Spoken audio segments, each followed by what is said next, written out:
Whoa!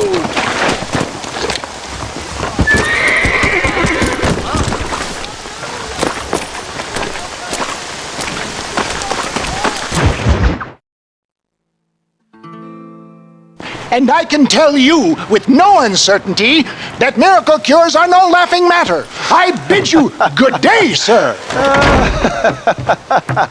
Oh, Mr. Marston, good to see you. How have you been keeping? I'm well, Mr. Mr. West Dickens. Nigel West Dickens of Eastcheap, London, New Waverly, New York, and Armadillo, New Austin. At your service. At my service. At everyone's service. At the service of science, of knowledge, of life. How are your wounds? Much, much better. But then they would be. Would be? I know a cure for all ailments, Mr. Marston. Ah, I'm sure you do. And I'm sure for just $2 an ounce, I could live forever. Oh, but for you, sir, I do a bulk discount rate of $1.95 an ounce, as long as you buy 100 ounces or more. That's a lot of immortality. Give it up, old man. That's Mr. West Dickens to you, boy. Give it up, old man. Listen, Marston, I'm broke, but this stuff is good. It works. I need a healthy young man like you. Come along, let's ride over to my newest customer at Ridgewood, and I'll explain while we go. Okay. All right, John, let us make haste for Ridgewood Farm.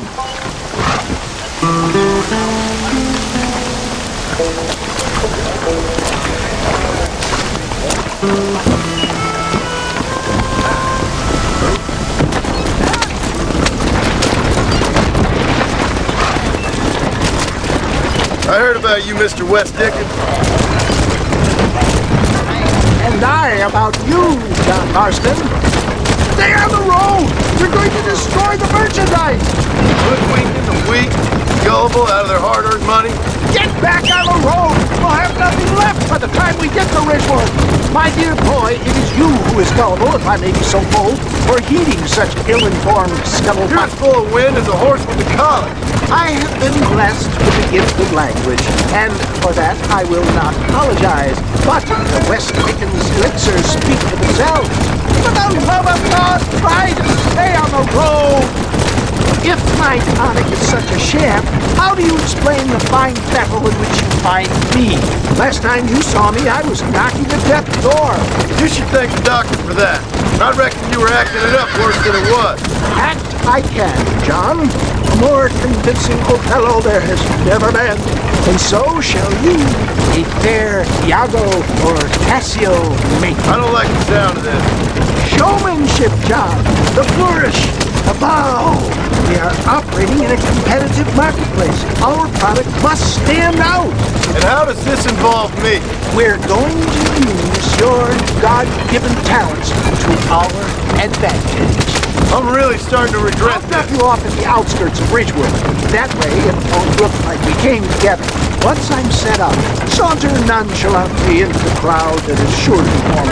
Eventually, I will call you up to try my tonic. After extolling the virtues, I will have you perform a few feats of wonder to amaze and impress the few. Such as? Oh, nothing out of the ordinary for a man in your line of work, I assure you. You hop out here, John. Follow me in on foot.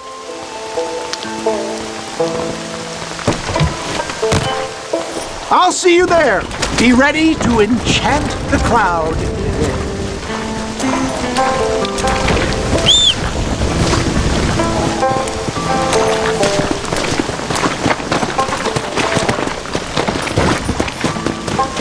Yeah.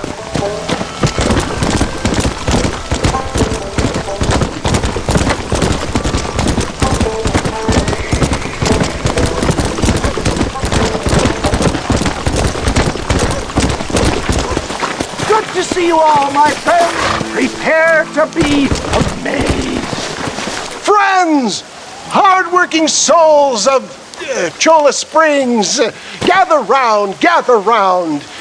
Do you suffer from rheumatism, lumbago, acute chronic sciatic, neurologic, or inflammatory pain?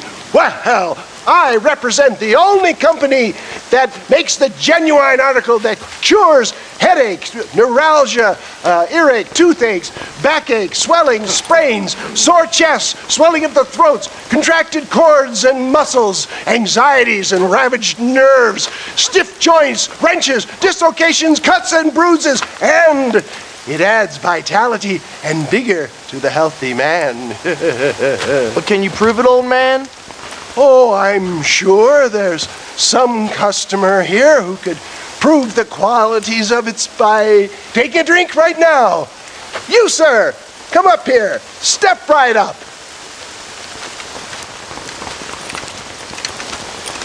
That's the spirit. Ladies and gentlemen, pay close attention. This poor, wretched volunteer, entirely unknown to me, will demonstrate the effects of Dr. West Dickens' own patent tonic. Be you a cowpoke or athlete, this miraculous elixir developed with the wisdom of the East keeps the muscles supple and relaxes the cords. It loosens the joints and gives a feeling of youth and vigor to the whole system. Not possible, I hear you say. Well, doubt no longer. Faith can move mountains, but I ask not for faith. I am a man of science, and today science will be vindicated. Your eyesight is greatly improved. Is that not so, friend?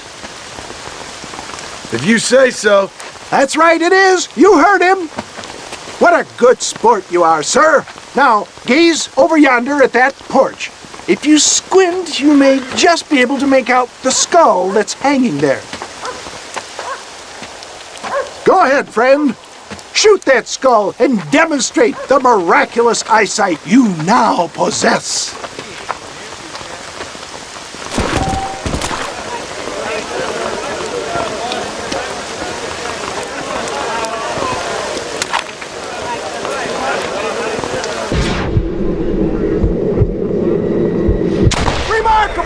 The eyesight of an eagle, granted by imbibing Dr. West Dickens' own patent tonic.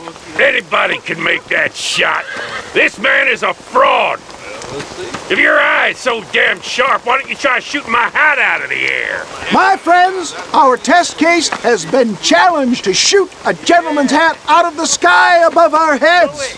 You can fool these people, but you ain't fooling me. Right. Let's just see how sharp you is with a moving target. Get ready. He's about to throw it.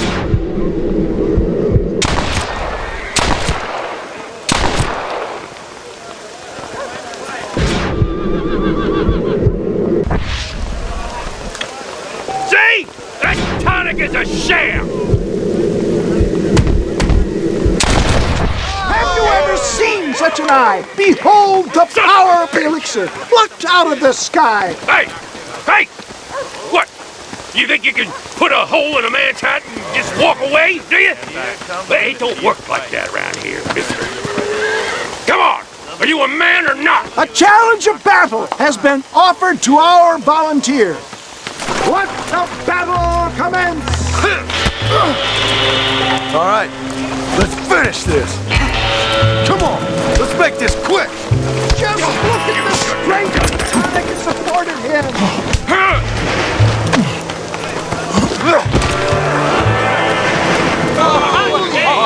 There it is, skeptics and dissenters, irrefutable proof. Do not let this opportunity pass you by. Look, he's over there. Go get him. This ends now. Watch out, he's got a gun. Who the hell do you think you are? You ain't leaving here alive.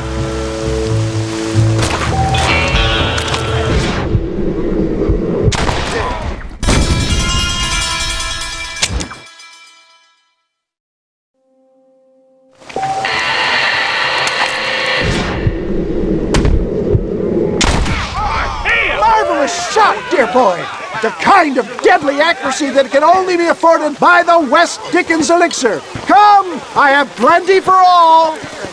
You'll be fine. Get out of my way. Hey, where are you going? I want a bottle. Get me a bottle, please. One of them right here. No harm in trying one bottle, I suppose. Well, I think that went kind of well, don't you? I'm just glad that my normal job involves either chasing after cattle or murderers. Not the likes of you, mister. Don't be like that. Now, if you'll excuse me, I'd like to say my goodbyes, head on back to the real world. Wait, sir. I've been thinking about your predicament, and I think I may have an idea. I've been thinking I could be your cunning Odysseus. Beware of the Greeks burying gifts, sir. Williamson had better beware. We will make them into Trojans. I don't rightly get you. I want you to go and see my old friend Seth. He can come across as a little curious, but I'm sure you two will get on. He's most often found at Coots Chapel. He's very devout. Why see him? Because between him and me, we can get those gates to open for you, and you can walk right in, just like in Homer's great Trojan yarn!